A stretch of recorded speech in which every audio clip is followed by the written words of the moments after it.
Hey everyone, welcome back to the channel. My name is Alex Pavlak and I am a systems engineer with Fortinet. As always, any opinions or comments made in this video are solely mine and do not reflect my employer at all. If you find this video helpful, I encourage you to smash that subscribe button at the bottom. If you have any questions throughout the video, please leave a comment and I will try to get back to you as soon as possible. So, today, we are going to be talking about FortiClient, specifically what comes with the free version and what comes in the paid version. This is a very common question that we get from customers. It's a very common call that we go on to address this specifically. So I thought this would be a very beneficial video for everybody, current and prospective Fortinet customers.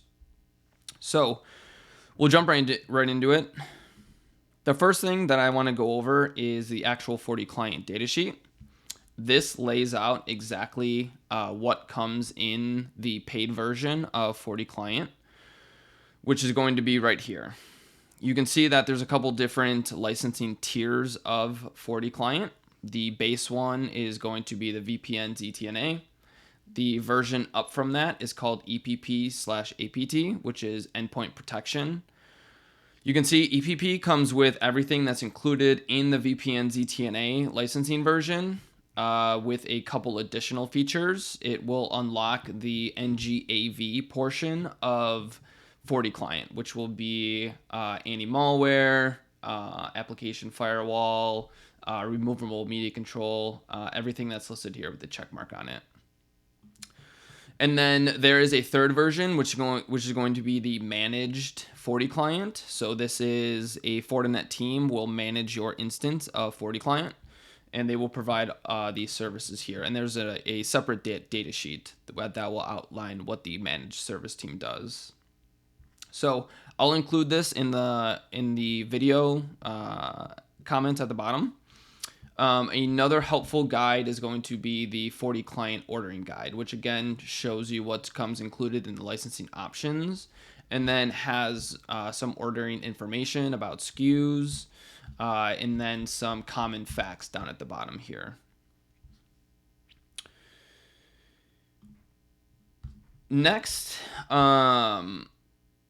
just to talk about the FortiClient EMS. So you'll hear endpoint management server and FortiClient in the same sentences a lot. When you buy the licensed version of FortiClient, that comes with FortiEMS. So that's endpoint management server. So any of these license types that you buy will automatically come with endpoint management server. That endpoint management server is going to come in two different form factors. It's going to be Fortinet hosted, which will be FortiClient Cloud. And then you can also spin this up as a VM if you have the hypervisor infrastructure to do so. There's cost differences. I'd encourage you to talk to your sales team about that and get quotes to see the different pricing. The VM version is cheaper. You're hosting that yourself versus Fortinet using their data centers to host it for you. So there are cost savings running it as a VM. There's just additional steps to be taken with that. You need to actually spin up the EMS server. You'll need to open up ports on your firewall, because the FortiClient endpoints will need to communicate with the EMS server. So you will need to open up ports on your firewall to allow those endpoints to communicate to that server. So that's just another consideration there.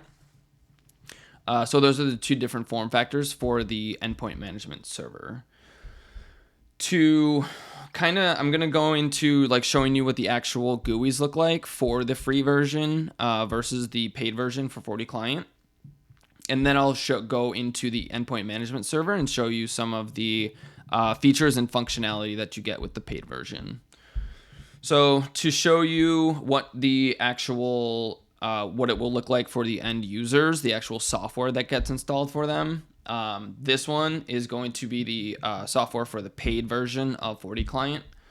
This is going to be the free version of FortiClient. So There, you will see that the FortiGates do come with SSL VPN and IPsec VPN for free. That is totally true. You can download this VPN agent on your endpoints and then just enable the SSL VPN on the FortiGate, and that will be totally free. Basically the free version is just going to be coming in here and configuring the FQDN or IP address that the FortiGate will be listening for the SSL VPN connections on, and then entering a username and password. That's going to be basically it for the free version. There's a couple additional like basic posture checks that you can get for free. That's included in the FortiGate itself. So if you come into the VPN, SSL VPN portals, these are the different SSL VPN portal configurations that you can have. So you can have a couple different profiles here, and then map these to different user groups if you needed to. But for me, I'd use the full access one. So you can enable split tunneling or full tunneling from the FortiGate, and then you can do basic posture checking, like if they're running antivirus or not, and then restrict it to specific OS versions. So there's some really, really basic posture checking and some basic configurations that you can do that do come for free within the FortiGate itself. Basically everything on here that you see is going to be free. Like there's, to enable any of the configurations on the FortiGate side, all of this comes included within the FortiGate itself. There's no licensing cost for this at all. And then coming back over to the actual endpoint agent, this would need to be installed one by one individually on your endpoints. You can't roll this out through any type of like a centralized server from the Fortinet side.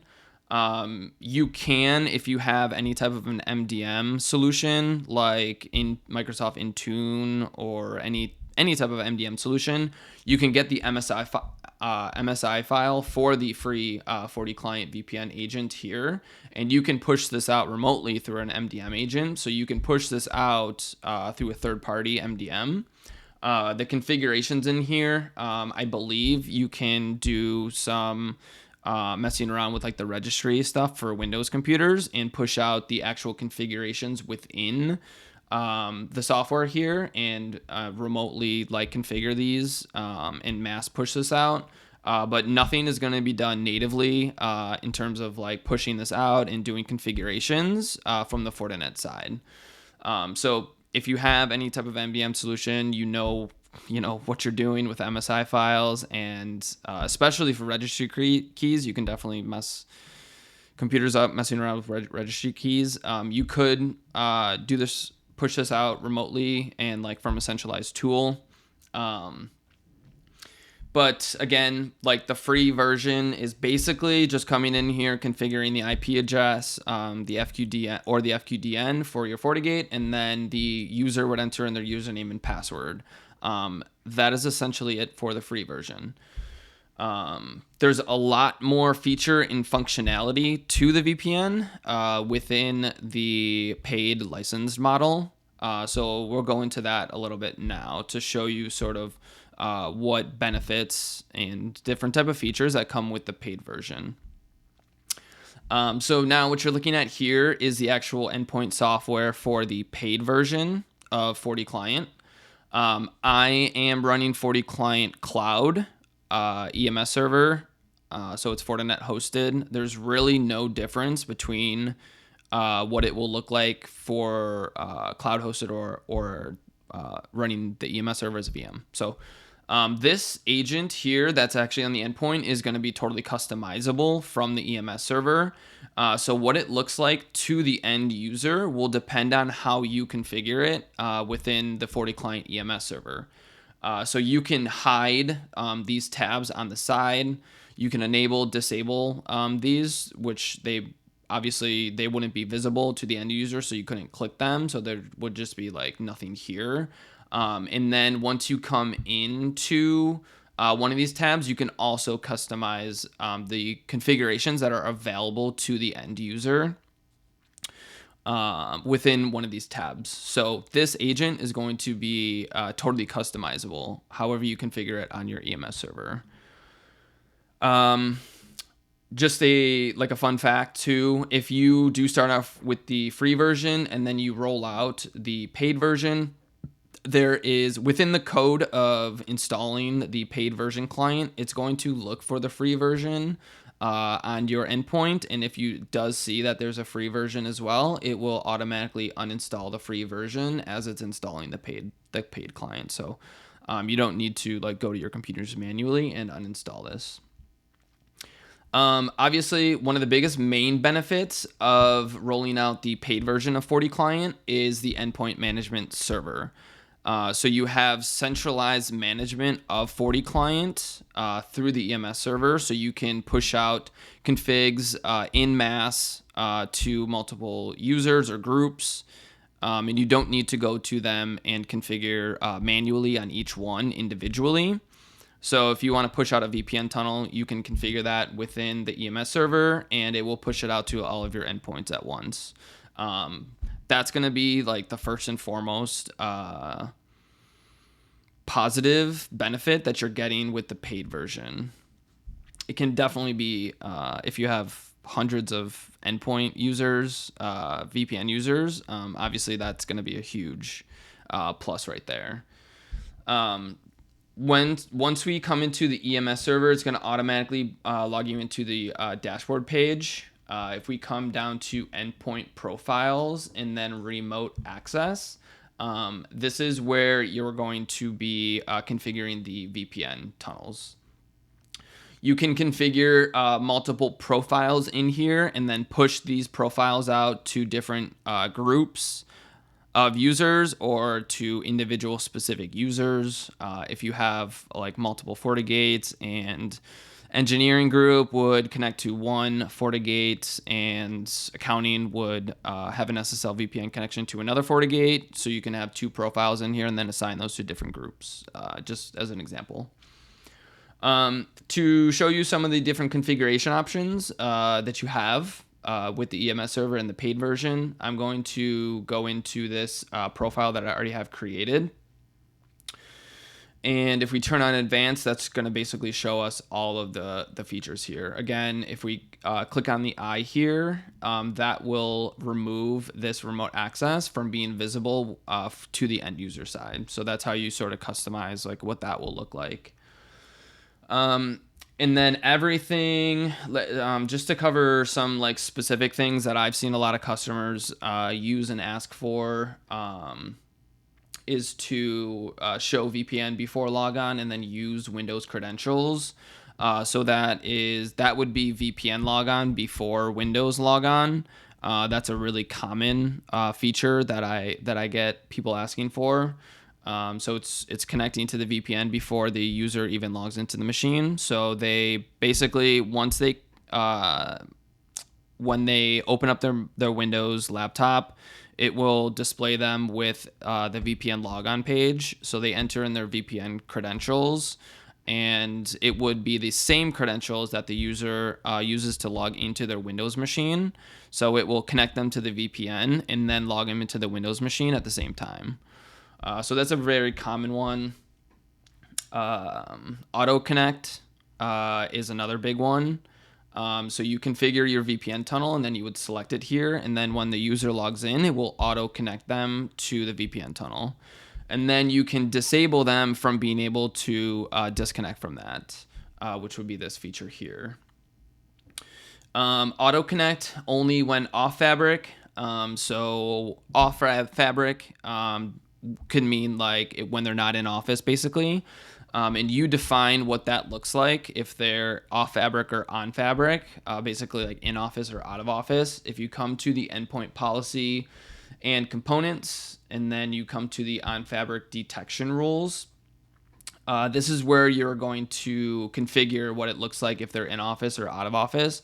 My setup is very simple. I'm just using my local subnet that I use in my lab here to define if they're in office or out of office. So I just have, if they have an IP address within the subnet range, that means that they're on Fabric. If you just click add rule here, you'll see that there's a whole bunch of different configuration options that you can customize what it means to define if they're in office or out of office. Going back to remote access to just show you some of the other configurations that we can take here. Again, none of this is in the free version, so all of these features are like going to be net benefits of the paid version. Let's see. So once they do actually install the paid version of the FortiClient, it will auto connect them. That's what that would do for you. Let's see here. If we come down to the bottom of the remote access profile, this is where you're actually configuring the configurations for the VPN tunnels. So if we click on add tunnel here, you can either upload an XML file or manually configure this. Typically it's going to be done manually. So if we go next here, these are the basic settings for the tunnel. So you would just give it a name. Is it going to be SSL or IPsec? Configure in the FQDN or the IP address of your FortiGate, and then whatever port that we have configured that is listening for the SSL VPN connection, you would configure that here. On the FortiGate side, if you go to the SSL VPN settings, that is going to be configured here. So you can see that I'm listening in on port 10443 for SSL VPN connections. So that's what you would configure here for the port number. You can require a certificate for authentication, and then you can have it auto prompt for username and password. So those are the basic settings for the tunnel. For Windows machines, we can do application-based split tunneling, which is very nice. So if we enable that, and then we include like cloud applications, you can pick any one of these cloud services and configure that for split tunneling. If we go to advanced settings, you can see there's a whole bunch of different configuration options here. You can see this sort method. So if you have multiple VPN connections that you're going to be pushing out to clients, so you might have like a data center in the US and then a data center in Europe. Europe one would be backup for the US users, vice versa. So you want to push out both to them, but you only want to use the one that's actually up or like closest to the user. You can have it pick based on these criteria here. Which one is going to be like the best one for the user to connect to. So you can have it based on ping speed. So we can be like always pinging the IP or FQDN that we have configured for the tunnel. And then based on those metrics, it would pick that one to connect to, whichever one is performing better based on those pings, or send some TCP packets to the multiple tunnels, and then picking whichever one is performing the best to actually connect to. That's a nice feature too.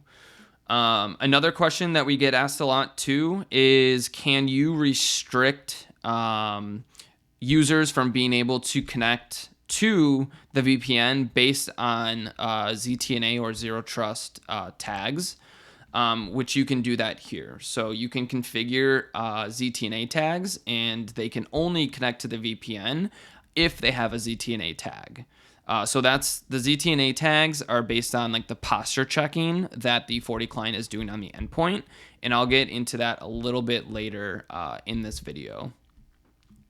And then you can, if the connection does fail, you can kind of customize what that looks like to the end user based on like that tag. So if they don't have the right tag to connect to it, you can customize what the message actually looks like for the end user. And then you can have some certain scripts run on the machine when they do actually connect to the VPN. So once they connect up, you can have it run a Linux script on the machine, and then when it disconnects, it would run another script, which would, you can configure the machine however you need to based on those scripts. Let's see here.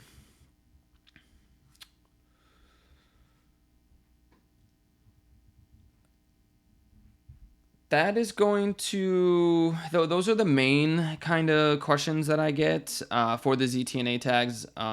You'll need to enable this there to use those, but those are going to be the most common questions that I get for the paid VPN for FortiClient. You can see there's a whole bunch of different configurations in here. If you have any questions on what those do, encourage you to look at the administrator guides for FortiClient and FortiClient EMS.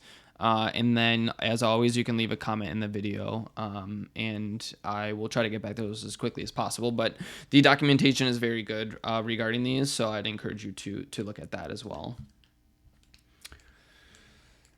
Now, also what's included in the paid version, you can see that there is MFA that is included in the paid version. This is an integration. So FortiToken is what we use for MFA.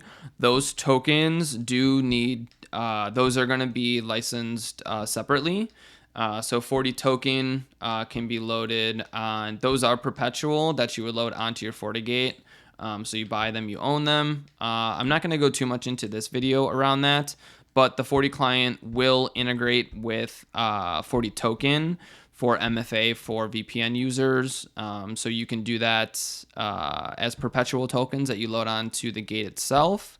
Or we do have FortiToken Cloud, which is good if you have multiple FortiGates that users would be logging into the VPN to. Encourage you to look at FortiToken Cloud for that one.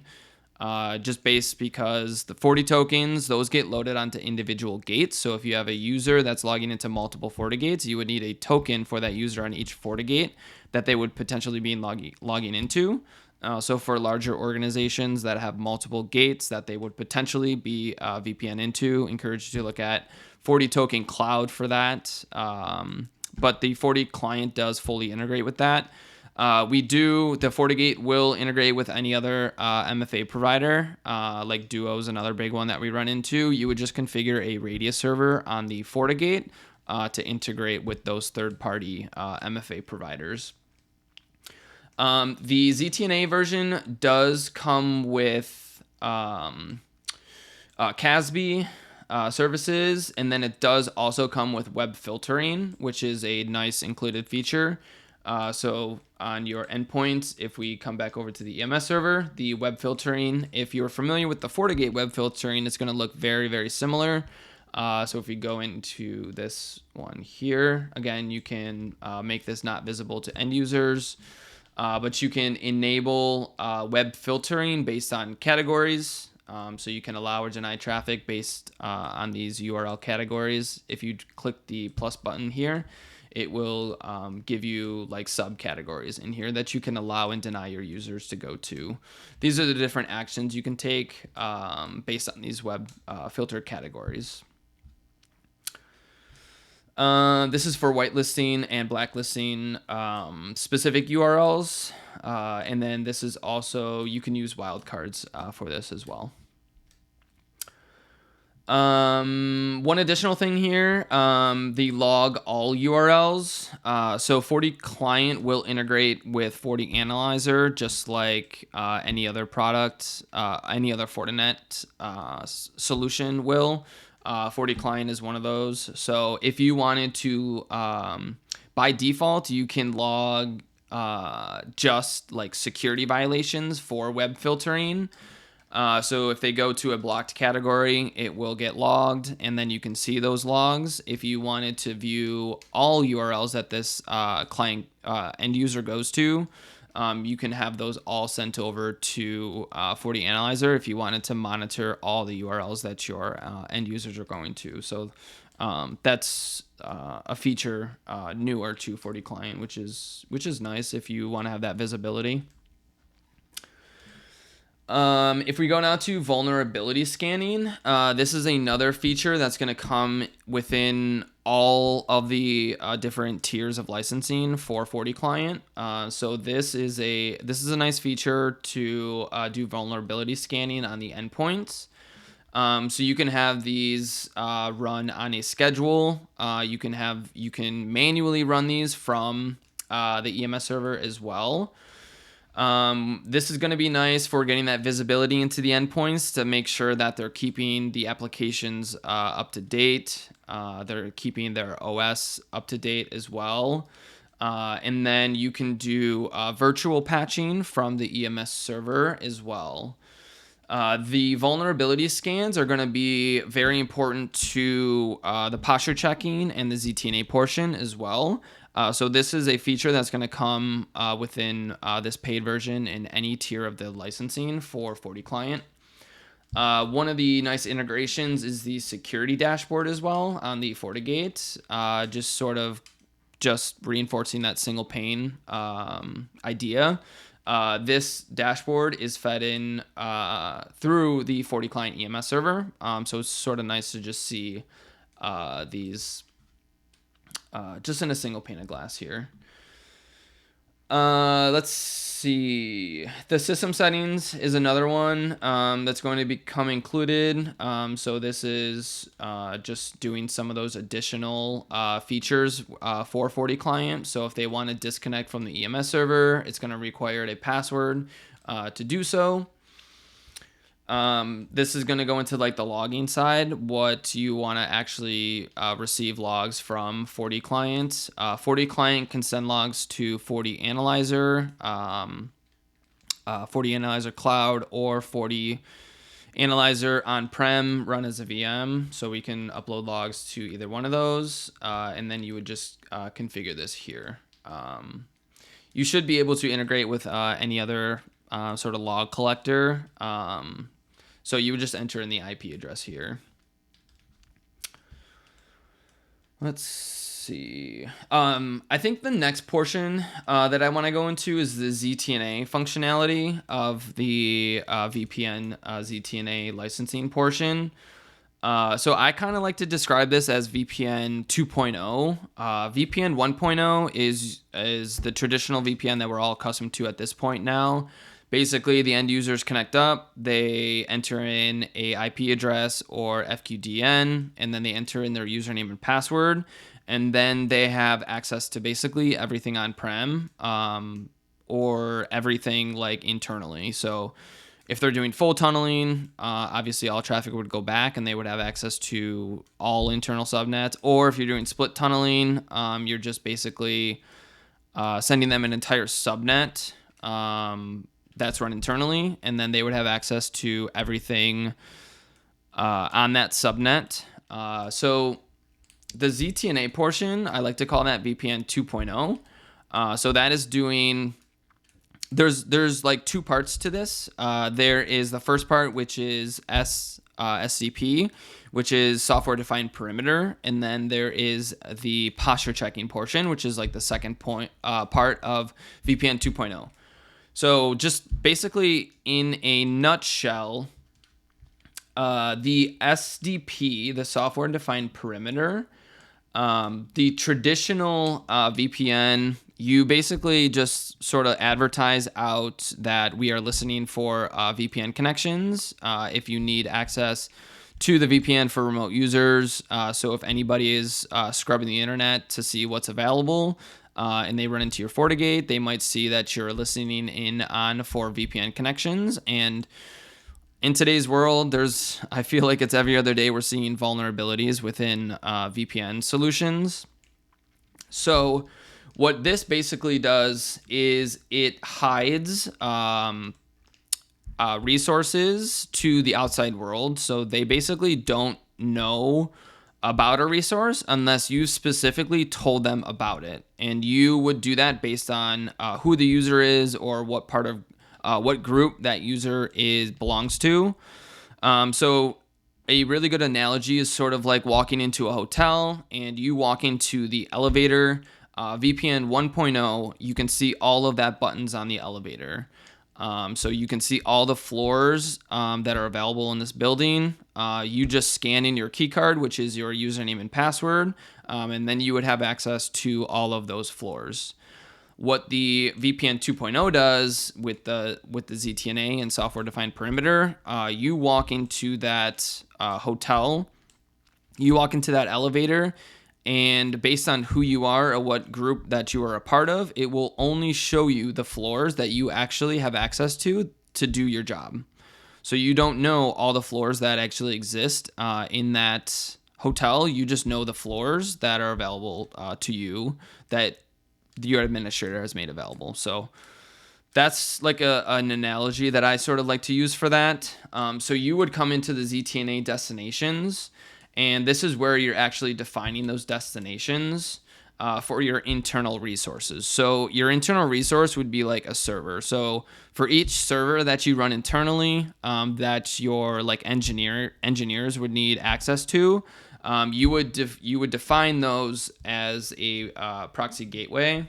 So basically, I have another video on this, which you can see on my page. It is the RDP ZTNA video that is on this channel, which I would encourage you to go watch. This goes into that a little bit more. But basically, within FortiClient, under the ZTNA destinations, this will push out specific destinations to the end user. So if they need to access like the RDP server, it would send that as a destination to them. And then there is no VPN connection on these. FortiClient is then just listening for RDP traffic that you define to like specific IP addresses or FQDNs, and then it will intercept that traffic, basically wrap it up inside of an HTTPS session, and then send that over to the FortiGate, which is acting as a proxy gateway for that resource. And then comes in the second portion of VPN 2.0 and ZTNA is the posture checking portion. So it's only allowing access to that resource if they pass the posture checks that you've defined, which we'll go into the zero trust tags to take a look at that a little bit more. So these are where you configure the tags, basically the posture checks that they need to do to be able to reach a resource. These posture checks are done continually and on every connection every single attempt that they try to reach a resource, it's going to do that posture check. Once they do connect to a resource, it's going to continually do that posture check to make sure that they still pass to still allow access to that resource. These are the different rules that are available within FortiClient to do the ZTNA posture checks.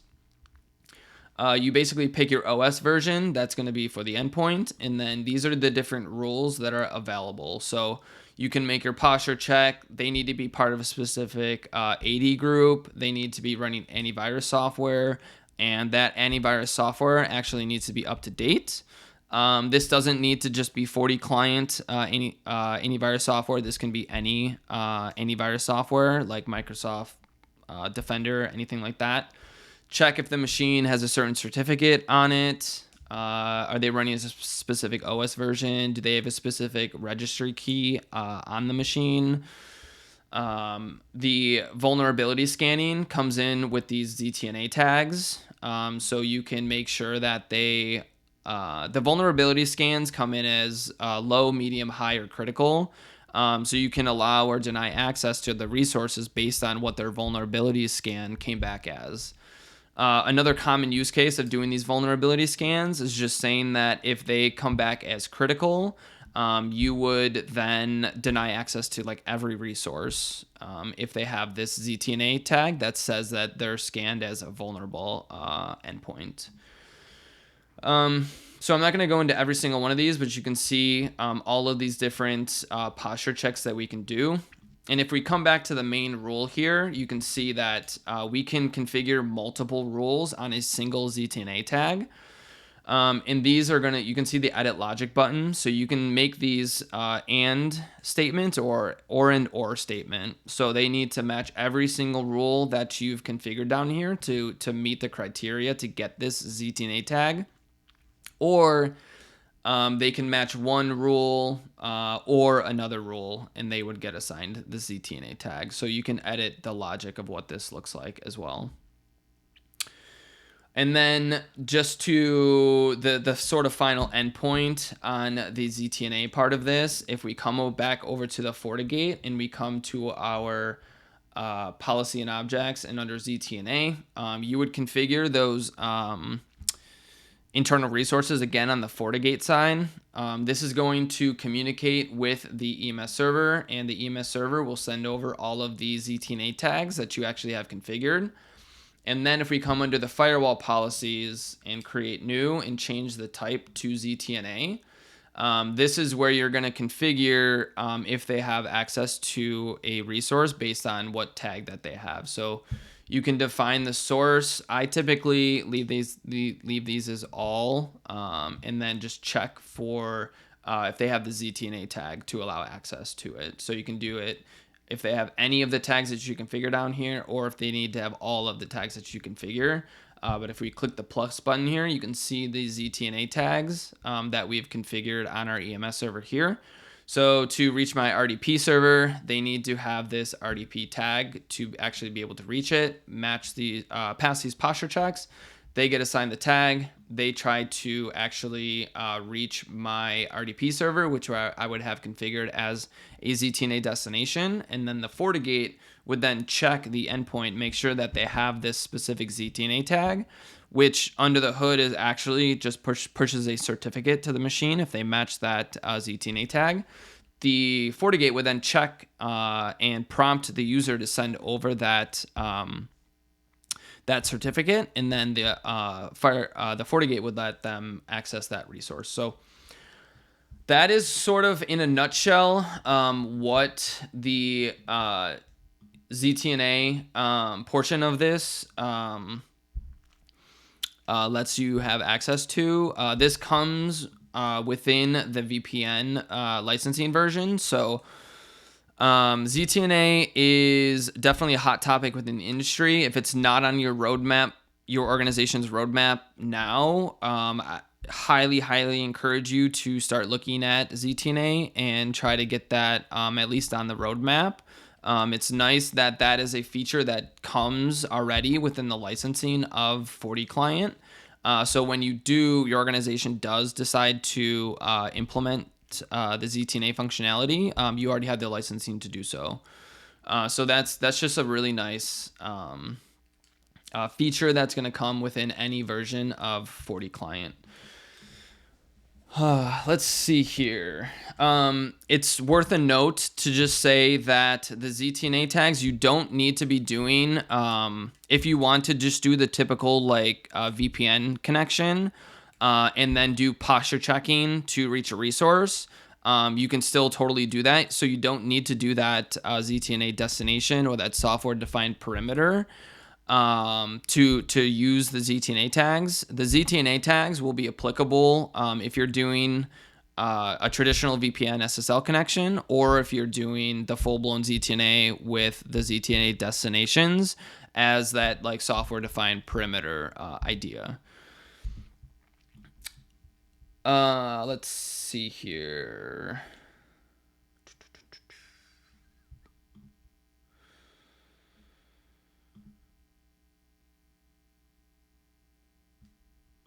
I believe that's all I really wanted to touch on for this video. Actually, I will just go into sort of that posture checking and the vulnerability scanning and virtual patching. So if you come down to a specific machine here, you can get all of the information based on this one endpoint. We can run those vulnerability scans just by clicking the scan button here and doing a vulnerability scan on the endpoint, and then you can do all of the virtual patching on this endpoint if we click the patch button here. That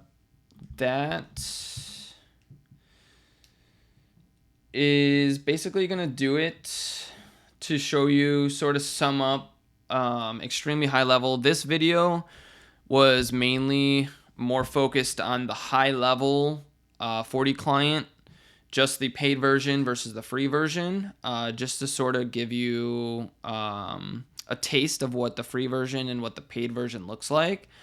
This isn't a deep dive into like each one of those specific features.